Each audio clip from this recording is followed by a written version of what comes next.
Hi. So today we're going to be talking about infographics, how to make them, what the types are, and I'm going to show you some examples of ones that I make, and then we're going to do an assignment about them. So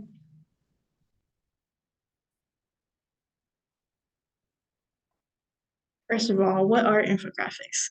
So infographics are aids that are used to combine information and pictures or graphs or any type of visuals together to, put together a little poster.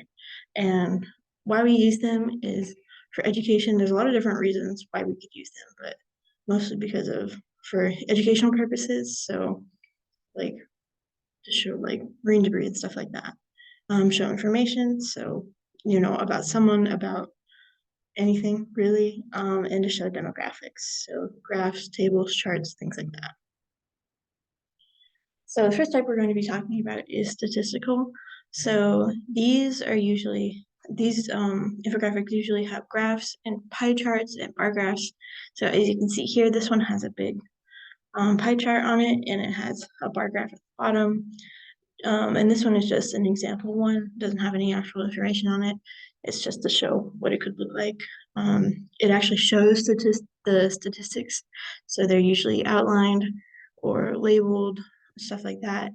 And they usually use body text to emphasize their points that they're using. So you can see here they have text that goes along with it. Yeah. Type 2 is informational. So this one is one that I actually made.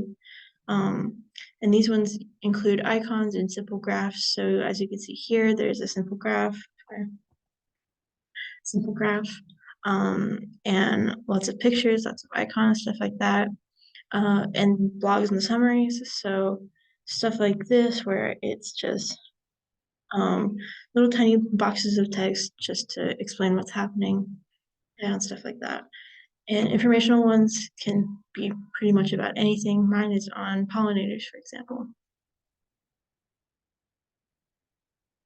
Type 3 is a timeline. So for the example here, you have one of a timeline of different social medias and whenever they were started.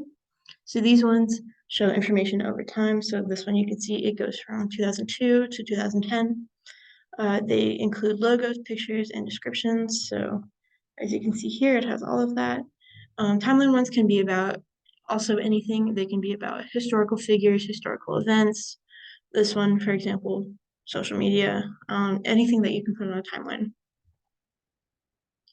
Type 4 is process. So these ones are usually instructional and they show a step-by-step process of how you do something. So this one is an example of step-by-step in product design. So these ones usually go in a circle or they're numbered or anything like that. It shows a quick overview and numbered steps in the process, and usually just little images, illustrations, or icons to give kind of an example of what's happening. And then, yeah. Type 5 is geographical. So these ones are about any, geographic location. For example, this one that I have here is on Iceland, and it shows just quick facts about it. These ones always have to use maps, of course, because it's geographical.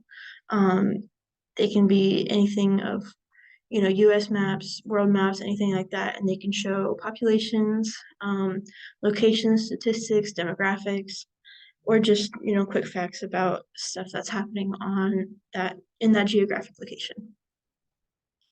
Type 6 is comparison. So these ones are compare, contrast, pros and cons, things like that. For example, mine is a comparison infographic, do's and don'ts. And the more desirable side of it is going to be in brighter colors, or that's what you want to show. This is what you should look at. And then the don'ts is going to be in, a darker or more muted color, so people can tell the clear difference between them. Usually these have either just they're separated or it has like a physical like divide between them so that you can see where the differences are. Type 7 is a hierarchical. These ones are showing It's a flowchart chain of command going from bottom to top or top to bottom, depending. This one is from bottom to top. So think of your food pyramid. That is a type of hierarchical infographic. So these are also color coded to show what the majority is usually going to be in a darker or more vibrant color, and then the minority is going to be in a lighter or less saturated color. So for example, this one is a learning pyramid to show various types of retention. So the highest one is going to be at the bottom and the lowest one is going to be at the top. Type 8 is a list. This is also one that I made myself. It's a list of anything, so it can be, about a person, about an animal, about any facts, just, anything you want really. They include icons, illustrations, and bolded text to show emphasis. So I don't have any bolded text on mine, but I did include lots of pictures, lots of icons, stuff like that, and just numbered points or lists that are just quick and easy. And these ones are usually mostly visual, but it just depends. And the last one, type 9, is a resume. So this is just another way for you to make a resume that's more um, interesting to look at, more colorful, anything like that. So these ones include personal information, past job experiences, education, any skills and qualifications, just anything you would include on a resume. These ones also include pictures of yourself or where you previously worked at, previous schools. They include your contact information. Sometimes they can include timelines, but that's not usual. They usually are just lists of, what you would put on a resume.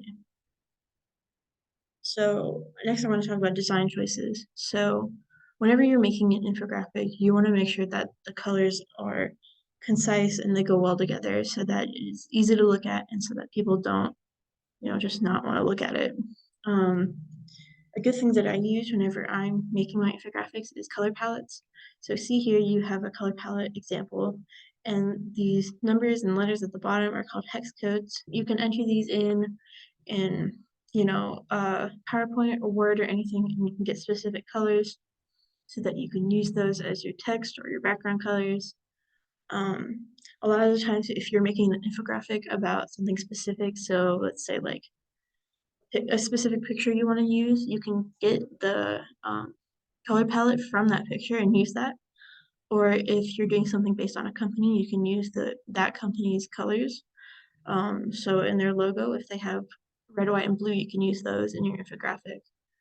And you can stick to a specific theme. So if you're doing nature, you can use nature colors like greens and browns, stuff like that.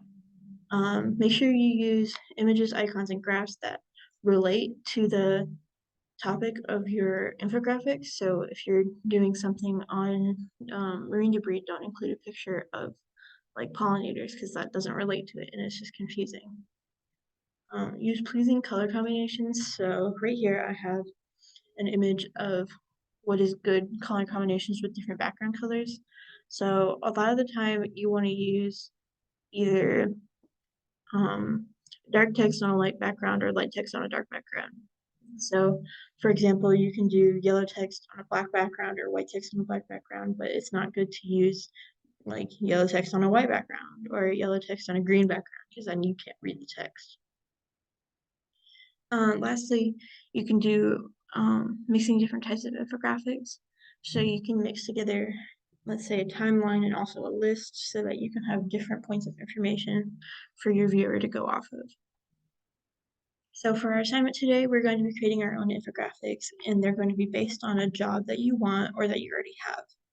So I want you to include the job title, description, education requirements, and I want you to include at least 2 different types of infographics. So it can be literally any of the ones that I listed before.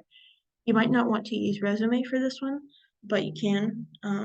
It just might be harder to mix together the different types of infographics with that. And I want you to include at least one image. I want them to be pleasing to look at. I want them to be easy to read. I want them to be to the point, pretty much. And here is an example, one that I created for being an art teacher. As you can see, I mixed together a list kind of infographic, and then a graph, which is a statistical. So all of these together, it makes it kind of an easy little infographic to look at. Yeah, here are my citations for all my images. Thank you so much for listening.